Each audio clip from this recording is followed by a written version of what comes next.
साहिल, बोलो आपकी आज के कौन से क्वेश्चन है। सर मेरा एक ये डाउट था कि नॉक फॉर नॉक एग्रीमेंट क्यों रहता है सर। देखो, लॉ ऑफ टॉर्ट अपन ने पढ़ा है क्या। Yes sir, law of law dot. Of tort क्या होता है, सिविल रॉन्ग होता सिविल है। रॉन्ग। ठीक है, तो जब हम मोटर गाड़ी से जा रहे हैं, कार चला रहे हैं, स्कूटर चला रहे हैं, किसी को इंजर्ड कर रहे हैं, इंजर्ड कर ठीक देते है, हैं। या किसी की डेथ हो जा रही, किसी को हिट कर रहे हैं, यस तो sir. In A way what we are doing is a taught. Crime, taught, taught. है ना, वो सिविल रॉन्ग कर रहे हैं, सिविल टॉट रॉन्ग। कर रहे हैं। अंडर लॉ ऑफ टॉर्ट ये प्रोविज़न है कि जिस किसी को हम हार्म करेंगे, नुकसान पहुंचाएंगे, वो कोर्ट में जा सकता है हमारे विरुद्ध। यस। ठीक है, और वहाँ कंपेंसेशन डिमांड करेगा कोर्ट से, हमें कंपेंसेशन देना पड़ेगा। Now coming to motor vehicle, जब रोड पे हम देखते हैं कई गाड़ियाँ चल रही है, कोई गाड़ी यूनाइटेड से इंश्योर्ड है, कोई नेशनल से इंश्योर्ड है, कोई प्राइवेट कंपनी से इंश्योर्ड है, ठीक है, यस सर। तो गाड़ियों का एक्सीडेंट होगा तो as per law of tort ये देखा जाएगा कि who is on the fault, गलती किसकी है। सपोज करो दो गाड़ियां इन्वॉल्व है एक्सीडेंट में, और यूनाइटेड इंडिया का जो इंश्योर्ड है उसकी गलती है, तो दोनों गाड़ी का क्लेम किसने देना चाहिए, यूनाइटेड इंडिया ने, हाँ। है ना।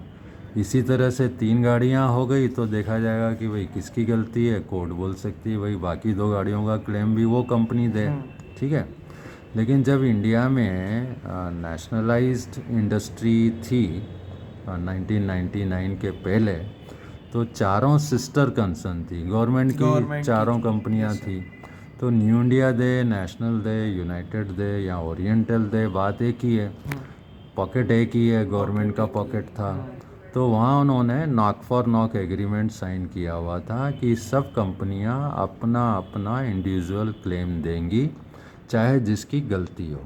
ठीक है, 1999 में IRDA ने आने के बाद 2000 से दूसरी प्राइवेट कंपनीज के लिए रास्ता खोला। डोर्स ओपन कर। But every year all those private companies they are also signing knock for knock agreement.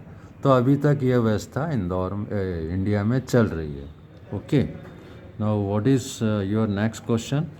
Sir knock for knock के बेनिफिट्स क्या हैं सर। देखो, बेनिफिट सबसे पहला तो ये है कि आपस में लड़ाई बंद हो गई, है ना। इंटर कंपनी जो लिटिगेशन कोर्ट में जा रहा था, या कोर्ट में जाते वकील अपॉइंट होते, अननेसेसरी खर्चे होते, ठीक है, तो वो सारा कॉस्ट बच गई उनकी, है ना।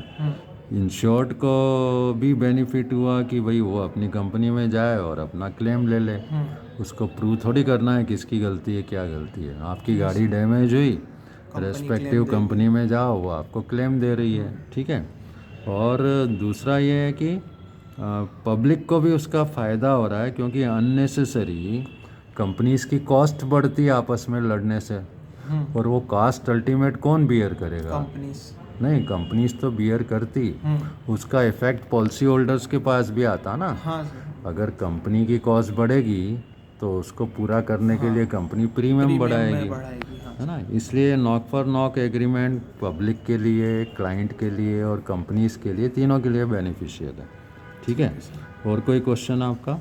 हाँ सर, जो थर्ड पार्टी लाइबिलिटी रहती है सर प्रॉपर्टी डैमेज में, वो कितने तक कवर हो सकती देखो, है। मिनिमम एज पर ला 6,000 की कवर्ड होना चाहिए, है ना। थर्ड पार्टी पॉलिसी में 6,000 का मिनिमम कवर है, बट अगर आपको बढ़ाना हो तो 7.5 लाख तक का अपन एड ऑन कवर ले सकते हैं, एक्स्ट्रा प्रीमियम देके, ठीक है। और जो डेथ है और बॉडीली इंजरी है वो तो अनलिमिटेड कवर है, ठीक है, उसमें कोई लिमिट नहीं है, राइट। और कोई क्वेश्चन इस चैप्टर में। Sir knock for knock agreement जो रहता है, ये मतलब बिगेर एग्रीमेंट के भी तो ऐसा कर सकते हैं कि आप ले लीजिए वहीं से इंश्योरेंस कंपनी, एग्रीमेंट क्यों कर रहे हैं सर। देखो, लॉ ऑफ टॉर्ट जो है वो बोलता है कि भाई जिसकी गलती है वो पे करे। तो अगर एग्रीमेंट नहीं होगा तो कोर्ट तो पहले डिसाइड करेगी ना कि भाई गलती किसकी है, और सब जने कोर्ट में अप्रोच करेंगे, है ना, तो वो सबको महंगा पड़ेगा। इसलिए एग्रीमेंट साइन कर लिया, सब उसकी पार्टीज हो गई, तो अगर कोई कोर्ट में जाता भी है तो वो कंपनी वो नॉक फॉर नॉक एग्रीमेंट बता देगी वहाँ पे, तो उसको बोला जाएगा भैया go back to your respective company, वहाँ से क्लेम ले लो।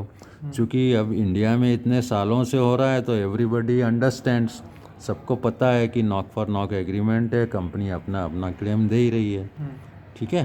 ठीक है सर, एक ये NCB क्या होता है सर? NCB मतलब नो क्लेम बोनस। ठीक है। देखो, इंश्योरेंस कंपनीज जो पॉलिसी कंडीशन बनाती है, जो टर्म्स कंडीशन बनाती है, उसमें इनकरेज करती है कि हम कम से कम क्लेम करें। ठीक है। तो अगर हम सेफ्टी से गाड़ी चलाएंगे, क्लेम रोकेंगे, तो वो हमें इंसेंटिव देती है। ठीक है। अगर एक साल में हमने क्लेम नहीं किया तो वो जो 20% आपको नो क्लेम बोनस मिलता है। अब क्लाइंट को ये देखना पड़ता है, अगर छोटा मोटा क्लेम है तो वो कैलकुलेट करता है कि भाई मेरा NCB चला जाएगा, तो वो देखता है 1000-2000 का क्लेम होता है तो नहीं करता है, क्योंकि उससे ज़्यादा उसको डिस्काउंट मिल रहा है प्रीमियम में, है ना। NCB में एक और है कि भाई NCB जो है, वैसे तो गाड़ी के ऊपर अपन समझते हैं कि गाड़ी के ऊपर NCB मिल रहा है, एक्चुअल NCB ओनर को मिल रहा है उसके अच्छे ड्राइविंग एक्सपीरियंस के कारण, उसने क्लेम नहीं किया इसके कारण। तो वो NCB उसके साथ जाता है। अगर आप गाड़ी बेच देते हो तो वो NCB ओनर के पास रहता है। वो अगर दूसरी गाड़ी खरीदता है तो उस पर वो NCB क्लेम कर सकता है। ठीक है। 3 साल के अंदर वो उस NCB को यूटिलाइज कर सकता है। ठीक है। सो NCB is for good driving experience. Sir IDV सबको पता रहता है, इंश्योर्ड डिक्लेयर्ड वैल्यू। IDP क्या होता है sir? IDP international driving permit है। सपोज करो हम यहाँ से फॉरेन जा रहे हैं, तो हर कंट्री का अलग अलग रूल है। Yes sir. वहाँ कौन सा लाइसेंस लगेगा, क्या एग्ज़ाम्स होंगे, यू डू नॉट नो। ठीक है। सडनली आप 2-3 महीने के लिए जा रहे हो, कर नावेद जा रहे हो, तो वहाँ पे आपके पास कोई डॉक्यूमेंट होना चाहिए। भाई आप यहाँ गाड़ी चला रहे हो इंडिया में, बट फॉरेनर्स को क्या मालूम आपको ड्राइविंग आती है।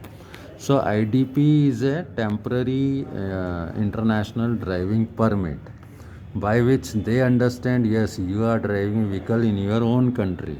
ठीक है।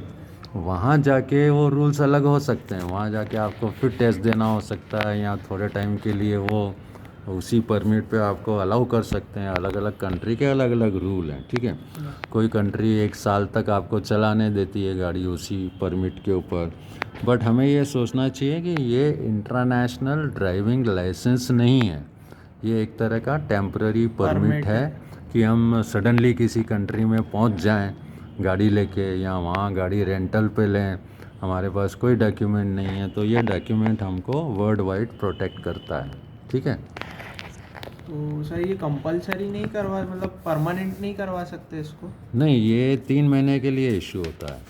3 महीने के अंदर, इसलिए 3 महीने के अंदर कि सडन आप उस कंट्री में जाते हो, वहाँ कोई आपको जानता नहीं है, वहाँ क्या सिस्टम है आपको पता नहीं है, तो 3 महीने के अंदर आप वहाँ के सिस्टम को समझ लो। अगर वहाँ सेपरेट ड्राइविंग लाइसेंस लगता है, टेस्ट लगती है, तो आप दे दो। अब IDP बनाने के लिए आपके पास कंट्री में ड्राइविंग लाइसेंस होना चाहिए, वैलिड होना चाहिए, कॉपीज़ ऑफ पासपोर्ट RTO में जमा करना पड़ेगा। ठीक है।